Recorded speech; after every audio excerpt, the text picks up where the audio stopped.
Alright, so if your PC feels slow even though it's not old, the problem might be your settings. In Windows 11, a lot of default options prioritize visuals over speed. So in 2026, let's go step by step and optimize your Windows settings for maximum performance. First, open Settings and go to System, then Power. Change your power mode to best performance. Next, open Task Manager and go to Startup Apps. Disable everything you don't need when your PC turns on.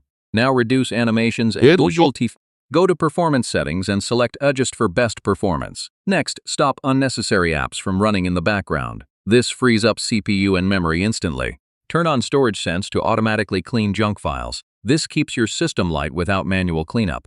Windows search indexing can slow things down.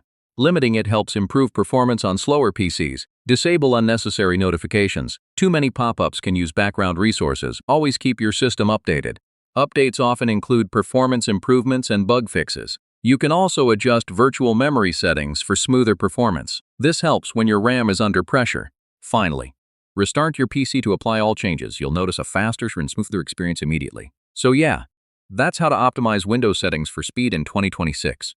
A few smart adjustments and your PC feels faster without any upgrades or software.